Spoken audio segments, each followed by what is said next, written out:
Guys, this is PARM with Pro Box Respect, TKO. I'm at the LIKE2BOX gym in Redhill with the owner, Karen Willis. Karen, how are you?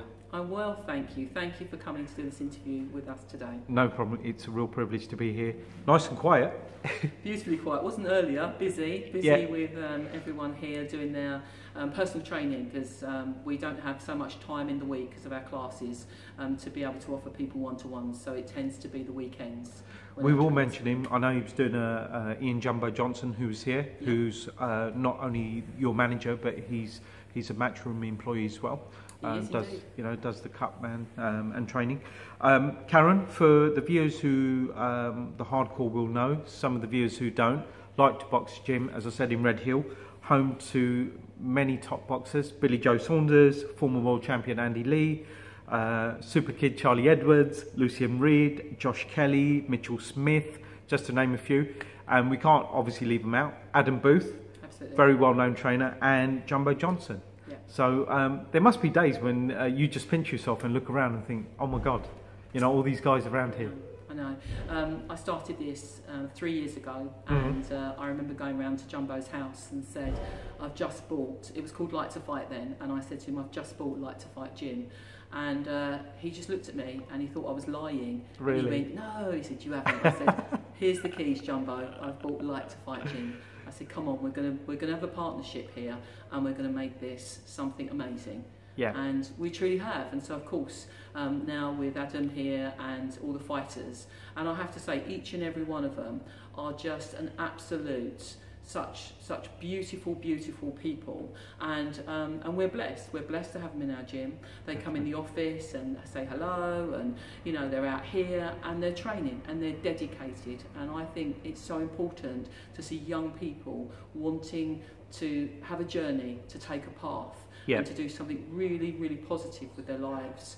And not everyone agrees with boxing, and I've had this conversation with many people, you know, but for me, to see young people doing this, hey, they're living their dream. Absolutely. And as you know, I've interviewed Billy Joe, enjoyed that out in Marbella. Charlie Edwards, great kid. Tony Roberts, I've got to mention as well. Tony, Tony Roberts. Hope you're well, buddy. We love Tony. He's a really good friend of mine as well. We love him. And Charlie, you know, such a great kid, very giving. In fact, I've just picked up a few memorabilia for good causes. So Charlie, thank you to you and Tony for that as well. Such kindness, you know, both of them. And I think this is what is that when you get a profile, what good work you can do within that. And it's not just about ego, it's not just about what they've done in their career, it's about what they can give to others. Definitely. And you know what, I embrace that and I welcome that, and I want to say thank you to them because they've made a difference. Excellent, thank you. I'm sure they will as well. My next question really was to you, was following on from your conversation with Jumbo. How did you become a gym owner? So 7 years ago, I lost my son Adam. He passed away, and I think that any parent who loses a child, and I know, Paul, we've had this conversation, is that it's just one of the most devastating, you know, things in your life that you can ever experience. I think death in itself is a very harsh reality for us all. When it's a child, it's not what you expect.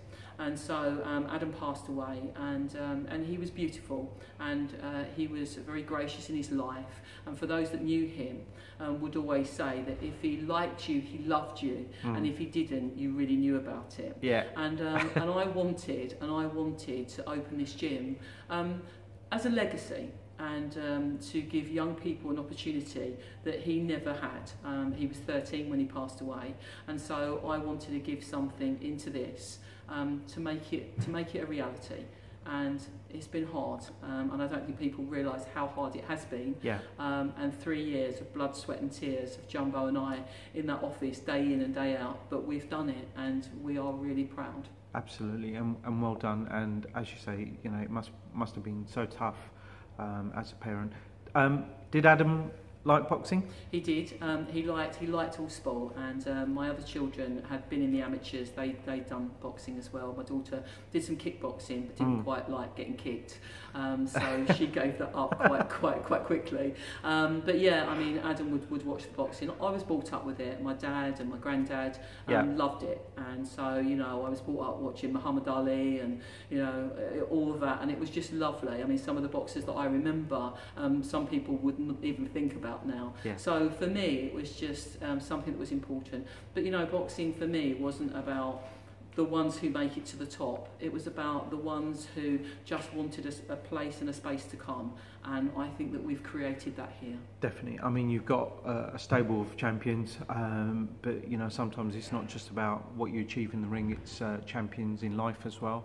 I mean, we spoke off camera about how boxing's been good for us as well. You know, at times when you know things haven't been going so well, but so many people have helped us in boxing. So you know, boxing makes a real difference to a lot of people. It does, PARM. I mean, you know, and I think that some people don't know this and some people do, after Adam died, you know, I went through a really bad stage, and I think probably for a year, you know, I had some kind of breakdown and I just couldn't get myself together, and I couldn't work, I couldn't even function, you know, I couldn't even think what to buy in the shops when I got there. And suddenly I found myself in a boxing gym, and it was Kevin Sheridan's gym in East Grinstead. It was called Juggernauts, and I went over there and I met Ross Minter. I'd met him before in the amateurs with my kids, but I didn't know him as such. I just knew who he was. And then suddenly, you know, you're on a path, you're on a journey, and he started training me. Yeah. You know, oh my goodness, I was really fit. I mean, really fit. I'm not now, but well, he looks after himself as well, right? He does. He trains hard. But you know something? He invested his time and his love and his passion of boxing. But most of all, he invested a friendship into me, which I will always be grateful for, because you know something, you step into a place and you just want someone to care and someone to say a kind word, and it doesn't matter who that person is, it's just important. And I think that Ross offered that to me, and Jumbo and I offer that to people that come in here. We've continued that. Yeah. I met, you know, I've not known Ross for a long time, but just to echo those, you know, he's a great guy. I worked on Queensbury Boxing League a couple of weeks ago, which is where I first met you, and he's such a incredible personality, very generous. As you say, you know, he's offered you sort of, you know, friendship when you really needed it, didn't you? So. And you know something, it was about wanting nothing in return. Sure. And it was about a space where I could go and get rid of that frustration, get rid of that anger and that hurt.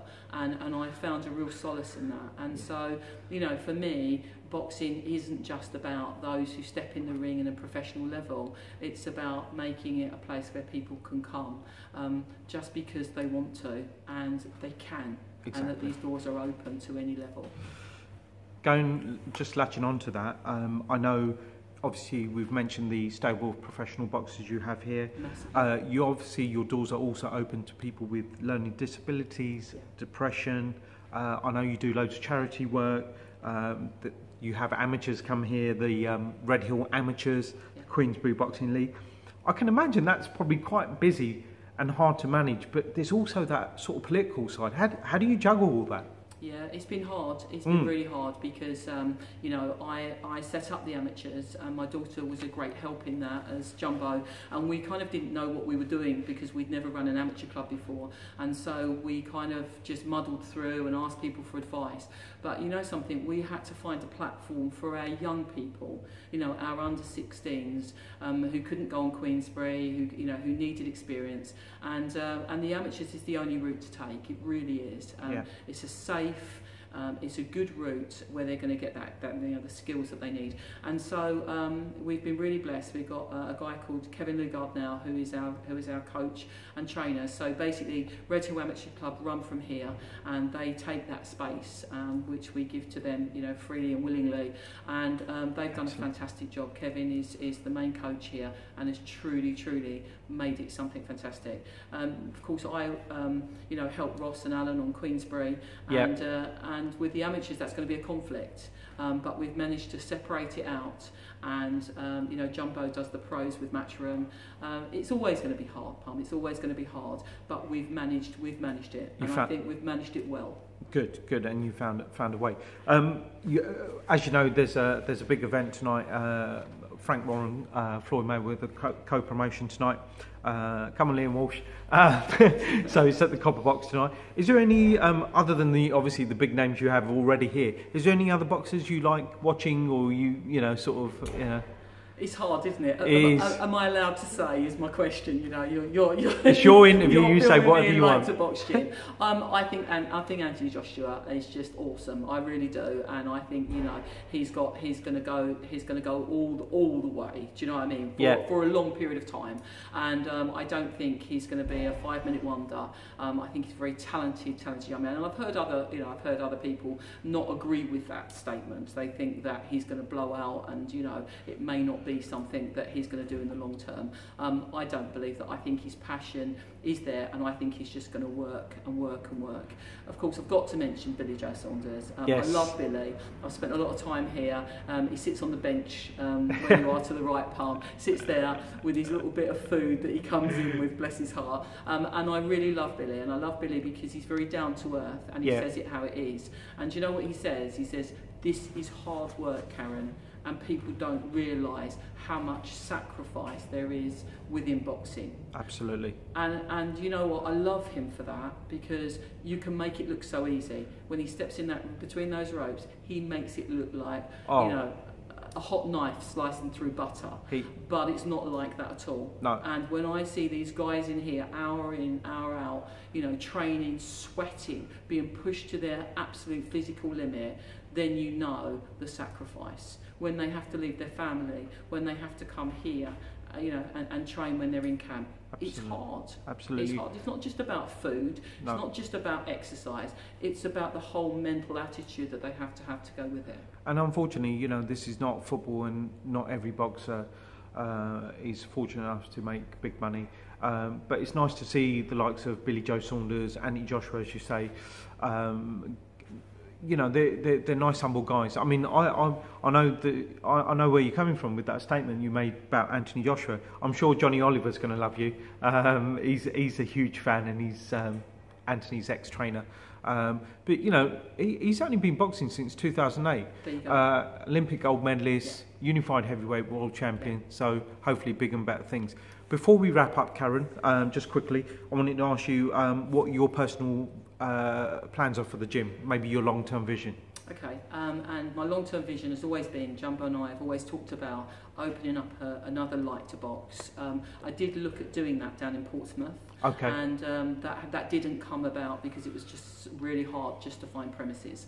But I really would like another LIKE2BOX. I would like to give someone else the opportunity to become a head coach, to become a manager, to have that, and maybe that's something that I can do, that my vision will allow that, and God willing, as I always say, absolutely, God willing, that we will be given that opportunity to do good things within boxing, because as I said, it's not just about professionals, it's not just about amateurs. No. We have people here with Parkinson's disease, we have people here with learning disabilities, we have people here that have suffered really, really severe depression, and I want to make a difference in this world, and I might not do that by earning millions of pounds, but I'll do that with my heart and with hard work. So thank you, Palm, thank you for this opportunity. Likewise, Karen, thank you for the privilege to come here. And a real insight into how you became a gym owner. Thank you. And I wish all the best to the guys here, whether they're amateurs, Queensbury Boxing League, or the professionals. Wish them all the best. And Karen, they do work. Thank you very much, Palm. Thank you. Catch up soon. God bless. Bye bye.